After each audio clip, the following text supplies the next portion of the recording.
오늘 우리가 함께 볼 말씀은 사무엘상 28장이 되겠습니다. 28장 1절부터 5절까지의 말씀 보겠습니다.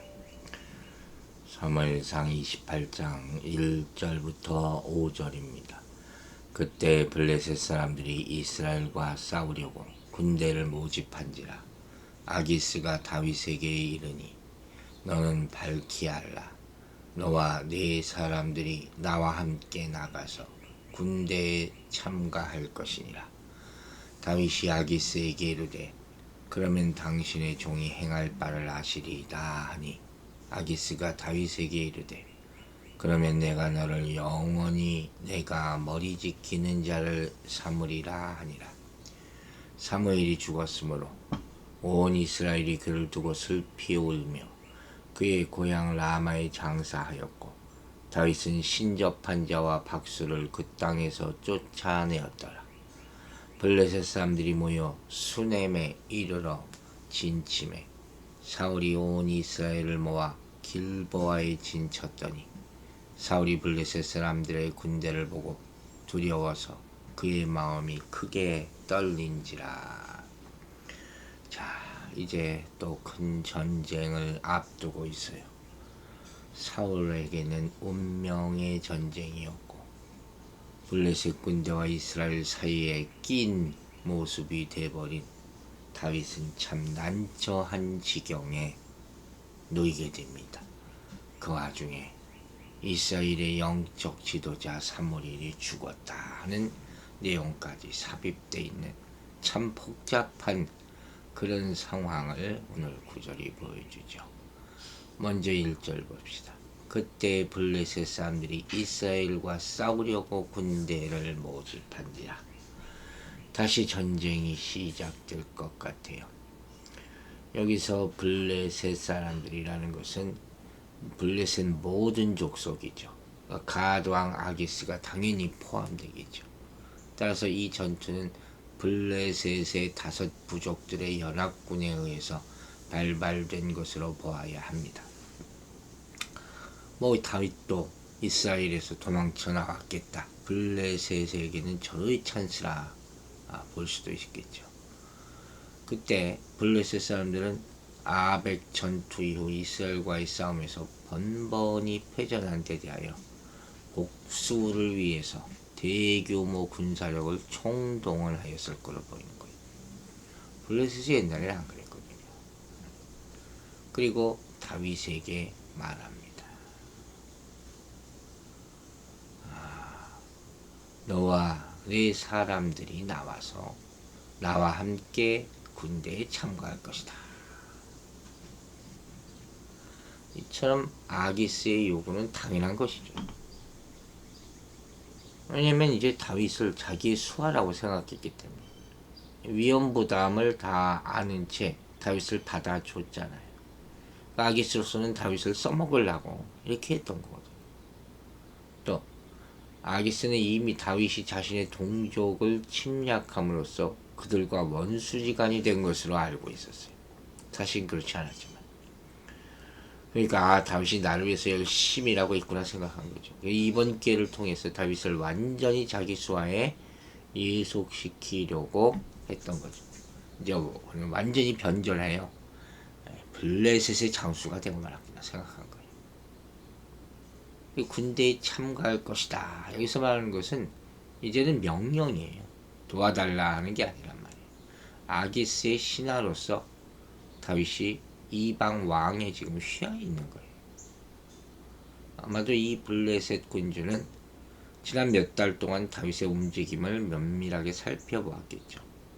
또 다윗이 블레셋 사람들과 밀착되었기 때문에 이스라엘 백성의 군대가 수일 내 북쪽으로 이동할 원정군에게는 귀중한 보탬이 되리라는 그럴 말을 흡족했을 거예요. 다윗과 같은 맹장이 있으니까 이 천군만마죠. 마치 삼국지에 나오는 여포 같은, 여포가 이리저리 주인을 바꿔서 돌아다니잖아요. 그런 여포가 있음으로 해서 상대 진영에 있어서는 어마어마한 위협이 되는 그런 모습이 아닙니까? 그런데 이 아기스가 잘못 알고 있었던 것이죠. 다윗은 사울을 피해서 블레셋에 머물고 있을 뿐이지 실제로는 이스라엘을 대적하는 것이 아니었다는 거죠. 그러니까 다윗은 정말 지금 난감한 지경이었을 거예요. 이거 어떻게 되나 내가 중간에 낀 상태예요. 이스라엘은 다윗을 원수로 보고 블레셋은 다윗을 자기 군대 중에 일부로 보고 어떻게 해야 됩니까 여러분? 2절을 보겠습니다. 다윗이 아기스에게 이르되 그러면 당신의 종이 행할 바를 아시리이다 하니 아기스가 다윗에게 이르되 그러면 내가 너를 영원히 내 머리 지키는 자를 삼으리라 하니라. 이 말이 무슨 소리예요? 자기 의사를 분명히 밝히지 못하고 있는 다윗의 지금 애매한 답변이 나오죠. 당신의 종이 행할 바를 아시리라. 이게 뭐예요? 내가 전쟁에 나가야 됩니까? 물어보는 거예요. 어쨌든 이렇게 애매한 답변을 한 까닭은 그가 아기스의 요구대로 자신의 동족을 공격할 수도 없고 또 그의 요구를 거절함으로써 자신의 본심을 들켜서 사울의 추격으로부터 안전히 피할 수 있는 그런 은신처를 잃을 수도 없는 그런 난처한 입장에 처해 있었기 때문에 이게 정말 난처하죠. 여러분 같으면 어떻게 할 것 같습니까? 600명과 딸린 식구들을 다 죽일 것인가? 아니면 이스라엘 배반할 것인가? 이 참 애매하게 써놨어요 여기. 다윗이 아주 심리적으로 굉장한 갈등을 느끼고 있음을 여기서 보여주는 것이죠. 다윗의 인생에 또 하나의 위기가 닥치는 순간입니다.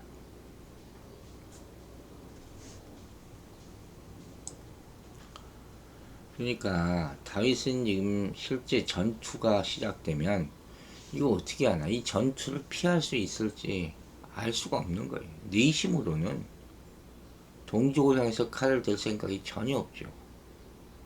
그런 아기스와 교제가 있어서 그와 함께 전쟁에 나가는 것을 거절할 수 없고 왕은 당연히 같이 나가는 것을 지금 여기고 있다는 거예요.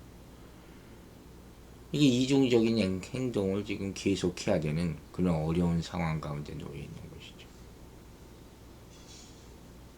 이런 지금 애매모호한 답은 신들의 신탁과도 흡사하다 이렇게 표현을 쓰는 그런 해설자들도 있어요.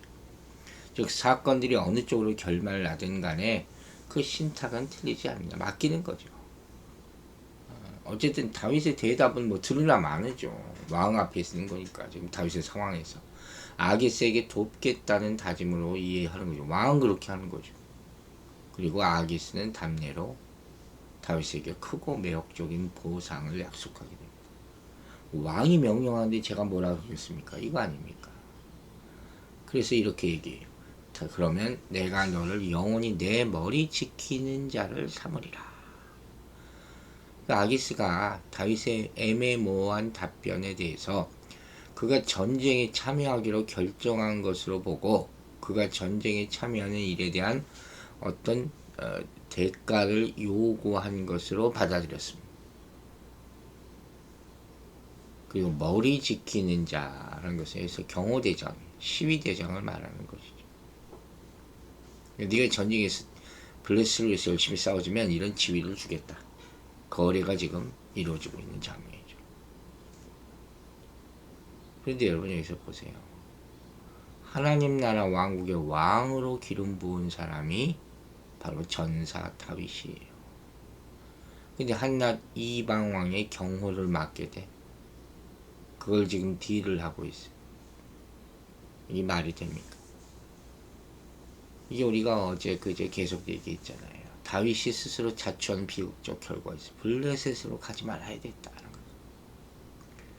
몸을 피할 곳을 잘 생각했어야 된다.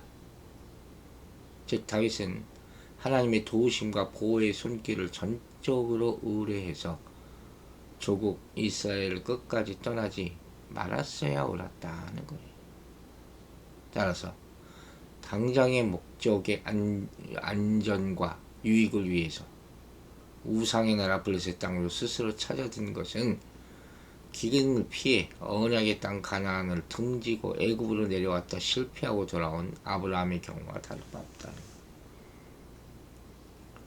우리 인생에도 이런 게 반복되죠. 그래서는 안 되는 거죠, 사실. 믿음으로 굳건하게 지켜야 되겠죠. 여러분, 다윗처럼 우리도 이런 상황에 닥칠 때가 있어요. 이러지도 못하고 저러지도 못하고 참 곤란하고 애매한 상황이 있어요. 그러나 지금 당장 어떻게 해야 할지는 모른다 할지라도 우리는 선하신 주님을 믿고 의지해야 되는 거예요. 또한 항상 성령으로 인도하시는 주님께 헤쳐나갈 길을 달라고 기도할 때 분명히 응답해 주실 줄로 믿습니다. 어떤 사람은 이 상황을 이렇게 표현합니다. 꿈이었으면 좋겠다. 이런 상황이 왜 나에게 닥치느냐 하는 것이죠. 머리가 하얘지는 순간, 내가 아무것도 할 수 없는, 손을 쓸 수 없는 그런 순간, 그럴 때가 있어요. 그래 그때가 바로 우리의 믿음을 시험할 수 있는 전후의 기회라 하는 거예요. 여러분, 모든 계획이 무너지고 아무런 대안이 없게 될 때, 그때가 하나님의 계획에 의지할 때예요. 온전히. 우리는 이것을 믿음이라고 하잖아요. 그래서 두려움과 당황의 파도를 헤쳐나가고 독수리처럼 날아 올라가야 할 것입니다. 이게 하루아침에 될 수가 없죠.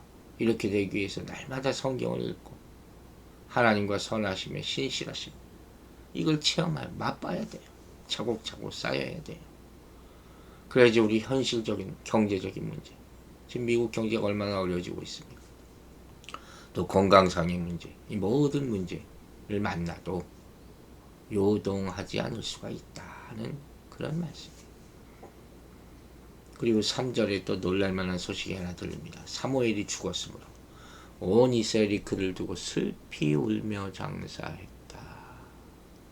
사울은 신접한 자와 박수를 그 땅에서 쫓아내었더라. 갑자기 이런 문장이 삽입됐어요.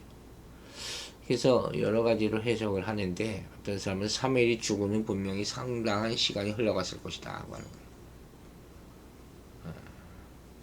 그러니까 이 3절은 이 본장의 주제, 곧 사울이 엔돌의 여인을 방문한 내용이 이제 8절부터 나오거든요. 죽은 사무엘의 혼을 불러내는 그런 이상한 일을 한, 그걸 도입하기 위해서 막간에 삽입했다. 이렇게들 많이 해석을 합니다. 신접한 자와 박수를 쫓아내었다.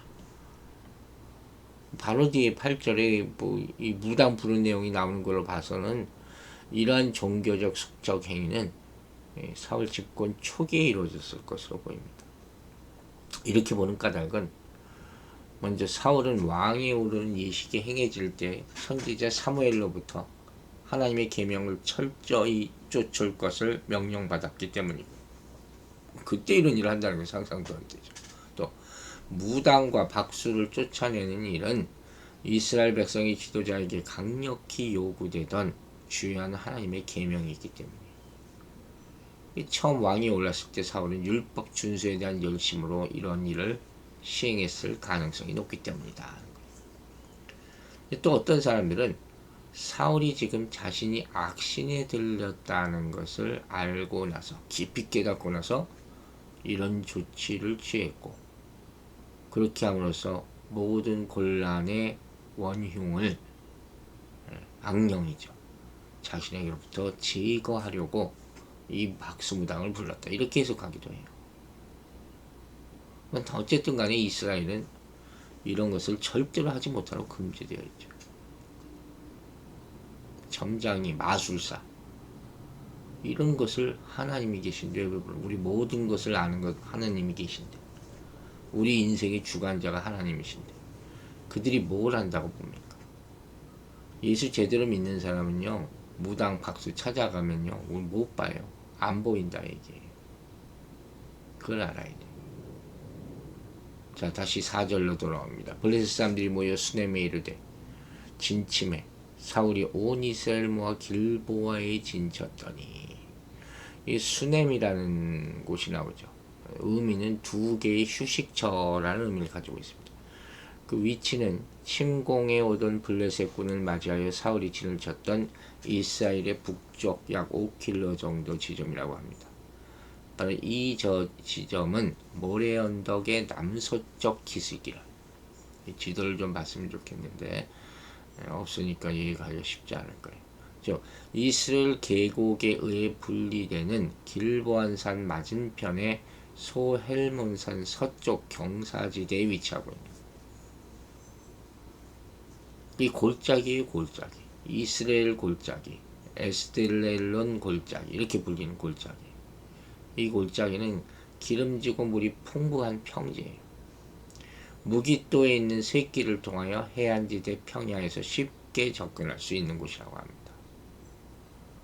이런 위치를 생각해 봤을 때 그런 취지의 명확한 진술은 나타나지 않지만 블레셋 사람들이 이 골짜기를 자유롭게 통과해서 수넴으로 갈 수 있었다는 사실은 사울이 다윗을 쳤는데 혈안이 된 나머지 국경 지역을 보호하는 일에 태만히 했다는 그런 사실을 은연중에 보여준 거예요. 그 땅에서 다윗을 제거하려는 사울의 광적인 열정이 부지불식간의 나라 전체를 블레셋 침략자들에게 열어놓고만 것이요. 아마도 침략자들은 이사갈이나 스불론이나 아셀에게 속한 영토의 많은 지역을 초토화시켰을 것으로 보입니다. 길보아살 정상에서 사울은 이스라엘 골짜기를 훤히 조망해 볼 수 있고 적군은 약 6km 이상 떨어진 그런 기슭에서 진치고 있는 형국이죠. 그 이스라엘 정찰병들은 다윗이 블레셋 군대와 함께 있다고 경고하고 사울의 절망을 더 크게 했을 거죠.